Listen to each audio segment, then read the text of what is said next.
안녕하세요. 본격 식후 방송 폰아저씨의 김홍택입니다. 여러분들 식사 다들 하셨어요? 식사 안 하셨으면 식사 먼저 하시고 편안하게 방송 봐주시면 감사하겠습니다. 저도 이렇게 커피 한잔 하고 있는데요. 커피 한 잔의 여유가 일상에 굉장히 소중하잖아요. 맥심 보금다리 커피가 주는 행복이 아주 작지만 무시 못하죠.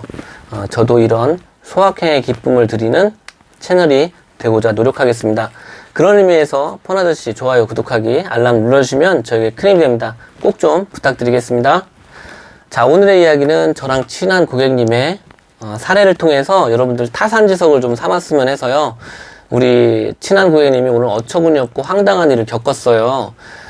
좀 본인이 자초한 얘기기도 한데 이 일을 통해서 한번 들어보시고 여러분들은 이런 우를 범하지 않으셨으면 좋겠습니다. 친한 누님인데요. 휴대폰이 2대입니다. 본인 명의의 폰이 있고요. 원래 사용하시는 폰이 있는데 이렇게 얼마 전에 새로 어떤 일을 시작하셔가지고 그 업무적으로 사용하는 세컨폰이 필요해가지고 이 세컨폰을 신규로 개통을 했습니다. 참고하실 게 여러분들 휴대폰 개통에 3가지 방법이 있잖아요. 신규, 그 다음에 기기 변경, 통신사 이동, 이렇게 3가지가 있습니다. 통신사 이동은 번호 이동이라고도 하죠. 근데 신규는 별로 없어요. 지금 이 누님처럼 세컨폰으로 산다든지 아니면 초등학생이 이렇게 이제 부모님이 필요로 위해서 핸드폰을 새로 사준다든지 생애 첫 스마트폰을, 이런 경우가 이제 신규예요.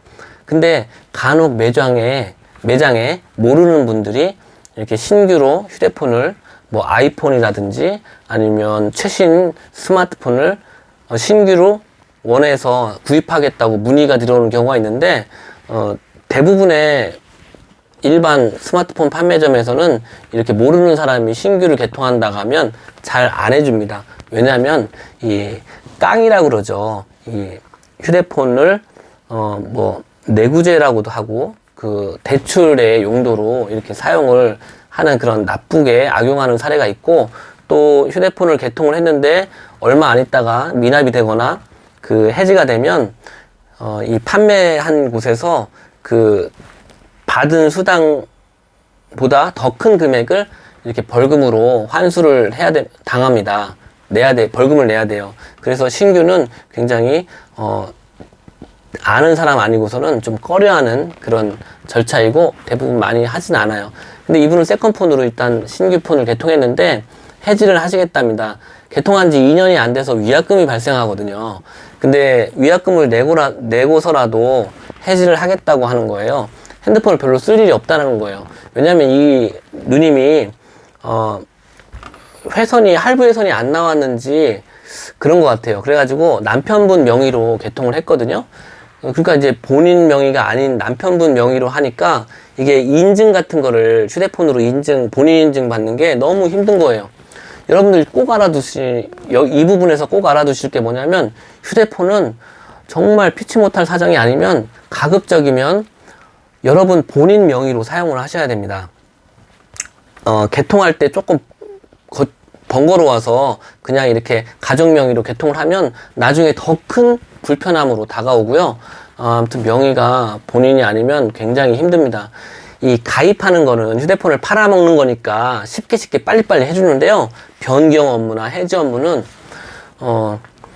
이 돈도 안 되는 거라서 꺼려 하겠지만 또 절차가 복잡하고 또 비용도 발생하고 그래서 아무튼 가입하는 것보다는 번거로워요. 그래서 가급적이면 본인 명의의 폰을 본인이 사용하는 게 좋다, 이 얘기도 이 부분에서 드리고 싶고요.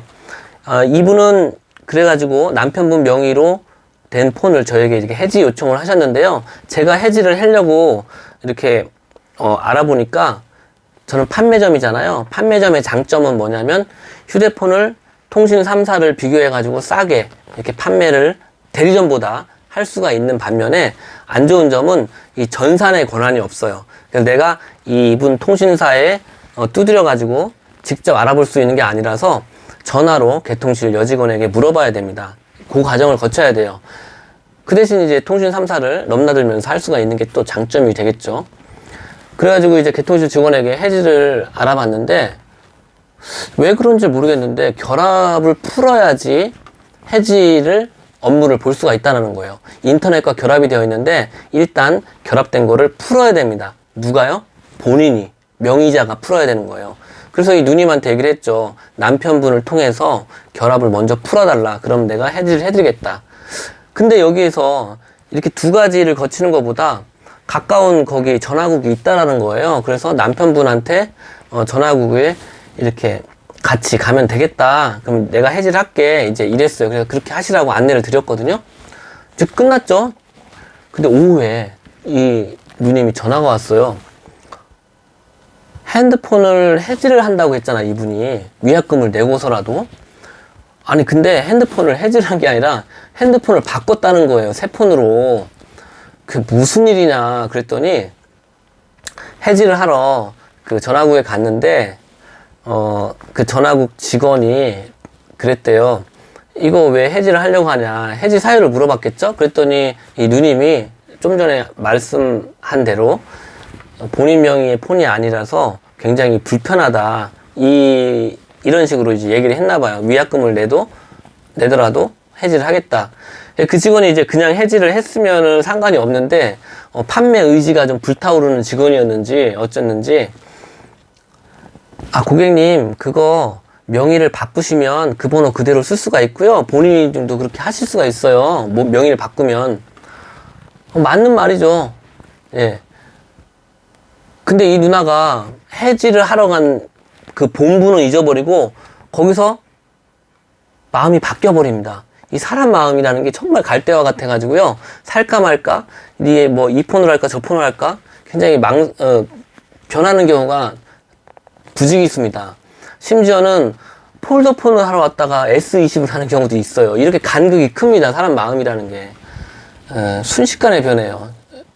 조변석계라고 뭐 그런 말도 있는데 그 누나가 휴대폰을 바꿨어요. 근데 그 직원이 이제 명의를 바꾸면 된다고 했잖아요. 근데 이 누나가 거기서 실수를 한 거야. 저는 알고 있거든요.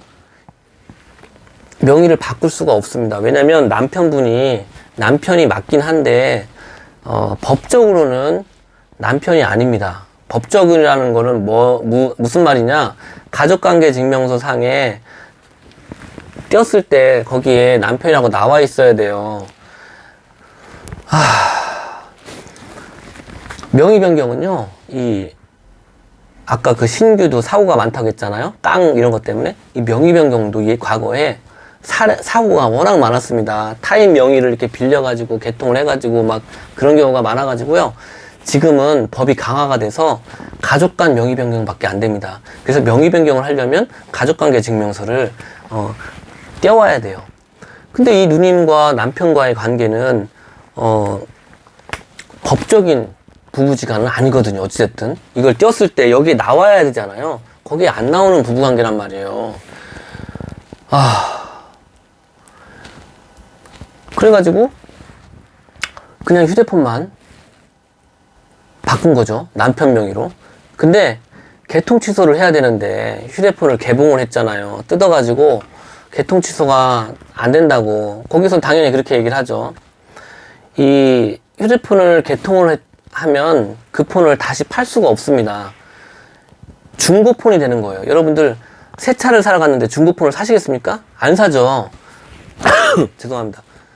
그런 것처럼 만약에 판다면 정말 지인이 온다든지 아니면 이물 없는 사람이 와가지고 핸드폰을 개통을 할 때 그 동일 기종이 있을 때 사실 요 폰이 요러요러한 문제가 있어서 이거 잠깐 개통했다가 취소했던 폰이야 이렇게 얘기를 하고 조금 더 싸게 준다든지 뭐 이렇게 손해를 보고 좀 팔아야지 됩니다. 그러니까 이제 좀 착한 그 판매점 같은 경우는 개통 취소를 해줄 수가 있는데 데미지가 크죠. 그리고 그 폰을 그렇게 이제 싸게 팔더라도 이게 기간이 있어요. 기간 안에 또 못 팔면 안 되기도 하고 막 그렇습니다. 그래서 어찌됐든 개통 취소가 휴대폰은 쉬운 게 아닙니다. 그래서 제가 여기서 드리고 싶은 말씀은 여러분들 휴대폰을 개통하실 때 개통하시기 전에 있잖아요. 아니 이렇게 휴대폰 매장에 가면 여러분들 왜 이렇게 헷가닥 하는지 몰라. 이 정신일도 하사불성, 정신을 바짝 차려야 됩니다. 이 판매자의 그런 현란한 화술에 넘어가면 안 돼요. 정말 사기성 멘트에 너무 잘 이렇게 넘어가시는 것 같아요. 그리고 나중에 정신 바짝 차리고 보면 호갱된 거잖아요.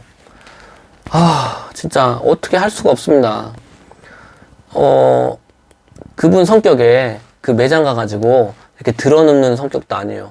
나 이거 나 몰랐다. 니네가 설명 제대로 해주지 않아서 그런 거 아니냐. 이렇게 막 드러놓고 소리 지르고 난장판 피우고 뭐 개진상이라고 하죠. 그렇게 진상을 하면 거기서 바꿔줄 수도 있겠죠. 그러려면 이 누님이 독하게 마음을 먹고 또 그렇게 하든지 본인이 좀 실수를 했지만 뭐 그래야 되는 겁니다. 이 개통철에 쉬운 게 아니고요. 이 개봉한 폰은 그 판매처에서도 굉장히 큰 부담으로 다가와요. 물론 그 판매점에 그 판매하는 직원이 판매하는 욕구가 너무 강해서 제대로 알아보지 않았기 때문에 그 책임도 크죠. 그렇지만 1차적인 책임은 고객입니다. 그 누님이 잘못한 거예요. 왜냐하면 그 명의 변경 얘기를 했을 때 가족 간 명의 변경 그거를 이 누나가 간파를 했어야 되는데 그 생각을 못 했던 거예요. 그 얘기는 예전에 과거에 저랑도 나눈 이야기였거든요. 근데 사람이 항상 그 생각이 적재적소에 그렇게 나오지는 않는 것 같아요. 그래가지고 이 누님이 핸드폰을 해지하러 갔다가 필요도 없는 핸드폰을 또 이렇게 바꿔서 2년 동안 또 족쇄를 차게 됐습니다. 참 어이가 없고 황당하고 그래가지고 그 누님이 따님한테 또 엄청 혼났습니다. 이렇게 자식들한테 혼나는 부모가 많아. 이 스마트폰 때문에 참 안타깝습니다. 휴대폰 알면 알수록 또 별거 아닌 것 같기도 하고 어렵기도 하고 그렇습니다. 여러분들 조심하셔야 돼요. 정신 바짝 차리셔야 됩니다. 휴대폰 개통할 때 조금 이상한 거는요, 그 당시에 진행하시지 말고 멈추고 궁금한 거는 그때그때 물어보고 메모하고 다른 쪽에 물어보고 그렇게 하시는 게 나중에 후회를 안 하는 비결입니다. 여러분들, 그 얘기 드리고 싶어서 오늘 영상 찍었습니다. 해지하러 갔다가 핸드폰을 새로 사다니 참. 네, 오늘 이야기 마치겠습니다. 여러분들 행복하시고 건강 잘 챙기시기 바라겠습니다. 저는 다음 영상에서 뵙겠습니다. 감사합니다.